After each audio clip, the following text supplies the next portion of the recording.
Check the mic and make sure it sound right, boy. Let's go. Yeah. I'm like an addict, do I gotta have it. I ain't even playing, got a really bad habit. If it moves, gotta grab it, fuse like a magnet. Lose, won't have it till I'm doomed in a casket. I ain't playing, got a weird mind. If you work 8 hours, I'ma work 9. If the shit tastes sour, you should taste I don't ever slow up, no I don't take sh**. I got no love for the fakeness if you wanna play. Kumusta na mga idol?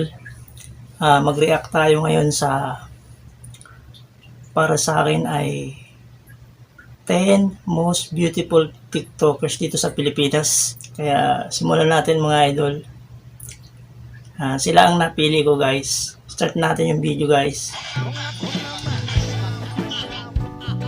Ito ay si Mercedes Lasak.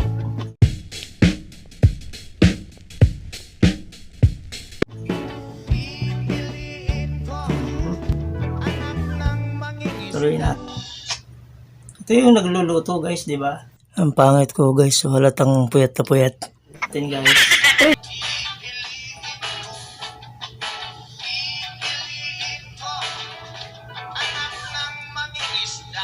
Actually alam ko sinubscribe ko to guys kasi natatawa ako sa mga video niya eh. Ang galing niya magpa-cute at magpatawa sa kanya mga video. Mercedes Lasak. So number 10 natin to guys. Most beautiful TikTokers sa panahon natin.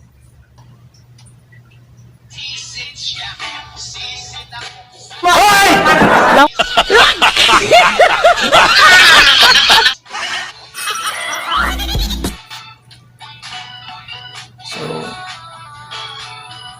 ito ay si Frankie Kai.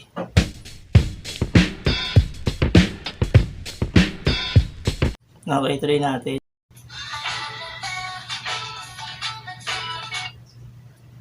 Pasensya na kayo sa sound natin. Kailangan nating haluan kasi makaka-copyright tayo guys. Alam niyo naman medyo maselan itong si YouTube, di ba guys?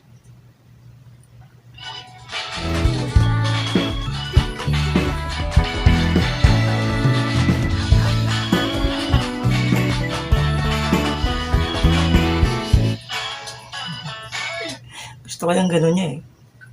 Hindi ko kaya. Okay, tuloy. Ito ay si Hairnex ba? Hairnex. Sorry idol lang, hindi ko kabisado eh. Hairnex ba? Hairnex. So, sige, tuloy natin.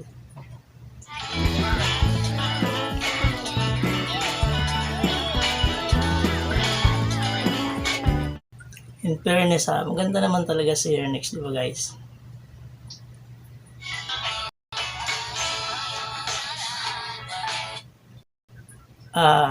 Ito ay si Angelica Namion. Actually guys, kaibigan ko to sa tunay na buhay. Sa tunay na buhay, artista. Ito yung na extra dati sa Itbulaga sa Bawal Judgmental. Si Angge. Yan guys. Siya ay dumodouble sa mga artista. Halimbawa, mayroong artista na babasain, siya yung gaganap na kadouble ng artista para basain, di ba? Angelica Namion. Shoutout Angge. Actually, hindi niya alam na na nandito siya. Tsaka speaking of artista, shoutout nga pala sa auntie ko, Ma'am Lemon. Isa siyang production manager guys. Gumagawa sila ng mga commercial sa TV. So dati sumasama ako doon, ngayon hindi na guys. Vlog na lang tayo. Sana nga makasweldo na. Ilang taon na ako, di pa rin ako sumusweldo eh. Dami kasi magaling guys. So tuloy natin. Angge, ang aking kaibigan. Let's go.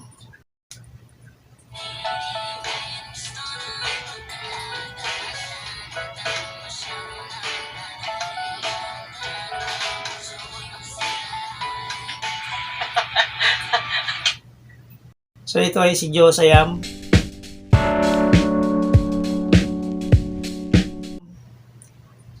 Si Josayam ay subscriber din ng ating channel. Nagkakilala kami nung ginujoin ko siya sa TikTok. Shoutout sa iyo, Idol Josayam. Sana hindi siya nag-unsubscribe. Dati kasi pinagbawalan kami mag-TikTok sa pagkakatanda ko. Actually, hindi ko alam kung totoo bang pinagbawalan or chismis lang. Pero sa ngayon, wala naman sinasabi na ano. Yung mga iba pinagbawalan, pero yung iba naman ay hindi naman. Yun. Subscriber niya ako, subscriber ko rin to, guys. Josayam. Diba nakita niyo siya sa mga FB, TikTok, mga Reels, TikTok. Siyempre may YouTube channel din siya, Josayam. So tuloy natin. Gusto ko kasi siya yung magaling din kasi magpatawa to, di ba guys? Alam mo yung magandang magaling magpatawa, di ba? Shoutout Josayam. Siya yung, di ba, yung bumubuga ng kape sa ilang mga sa mga video ko, yung may babaeng bumubuga ng kape sa mga video ko, di ba? Siya yun. Hindi na kami kasi gaano nagkakausap ngayon kasi close. Yung dati kasi nakakausap ko siya pag nagko-comment ako sa kanyang channel. Nung nakaraan kasi tinignan ko yung kanyang comment section ay naka-turn off. Ewan ko lang ngayon kung hindi nanonood. Hindi nanonood pa rin ako sa kanya sa mga sa YouTube din. Basta nakita ko yung mukha ni Jose, pinanonood ko talaga yan. Idol natin yan guys eh. Thank you sa pag-subscribe ulit idol . So ito ay may 2 million. Alam ko 2 million ang subscriber nito sa TikTok. Followers. Akala ng mga kaibigan ko, magjowa tayo. Akala ko rin. Diba ang galing magpatawa guys, diba? Matatawa ka talaga sa mga banat ni Josayam eh. Tuloy natin na idol. Ito ay si Gabriel Roxanne.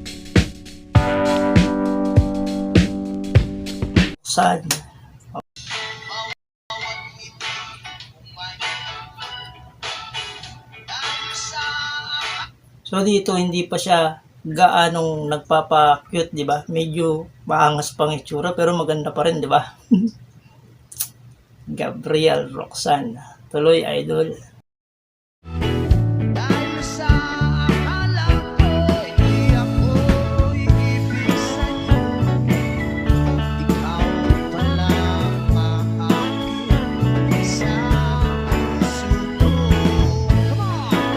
Ang cute ng lips niya guys eh, no? Gabriel Roxanne. Okay, tuloy natin. Ito ay si Nika Pascua.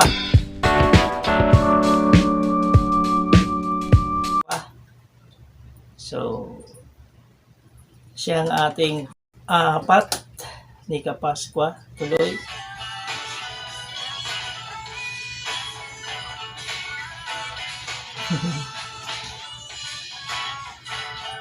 Parang nagulat. Oh. Medyo nahawig siya kay di ba? Angel Locsin. Para sa akin, ewan ko sa inyo. Tuloy.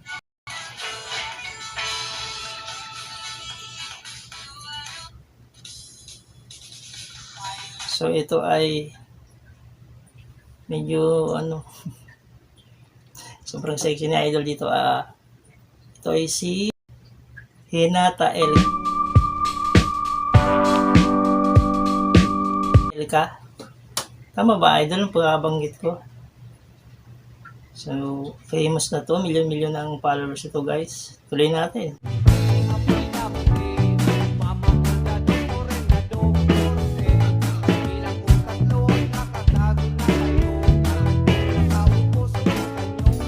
Grabe ang sexy niya. Hinata Elka, ang ating pangatlo. Tuloy. So ang ating pang-siyam or pangalawa pala, pang-siyam. Ang ating pangalawa ay si Gwen Tuason.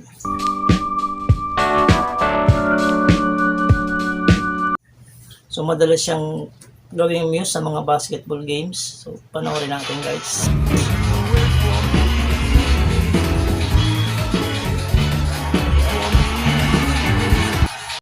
Galing maglakad ano.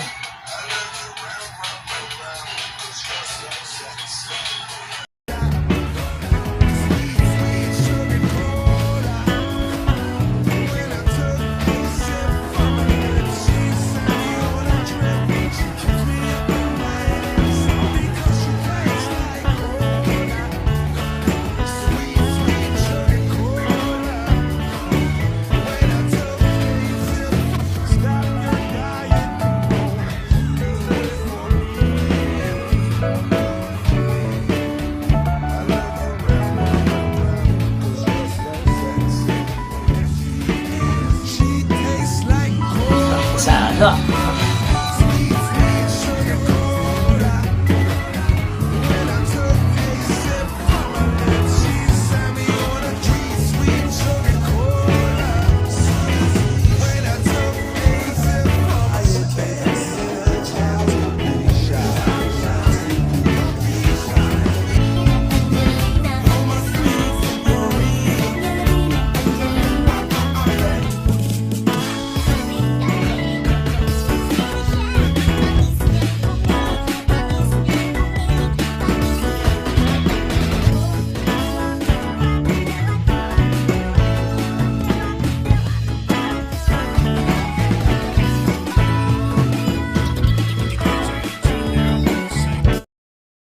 Excited na ba kayo kung makita ko sino ang ating number 1? I'm sure kilala niya to. Tuloy natin.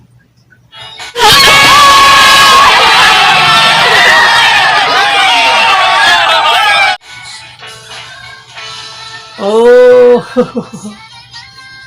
Siyempre, Queen ay Mercado, guys.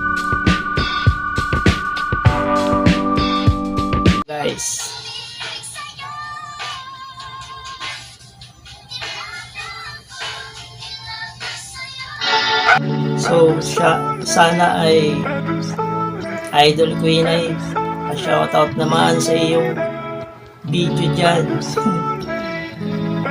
Queen ay Mercado, number 1 natin sa 10 pinakamagagandang TikTokers sa panahon natin ngayon. So this is Senyor Busabos na nagsasabing thank you so much sa mga nanood. Take care and God bless us all. Time check 1:51 AM na. Marami kasi ako iniisip kanina, kaya ngayon lang ako nakapag-gawa ng video na ito guys. Madaling araw na.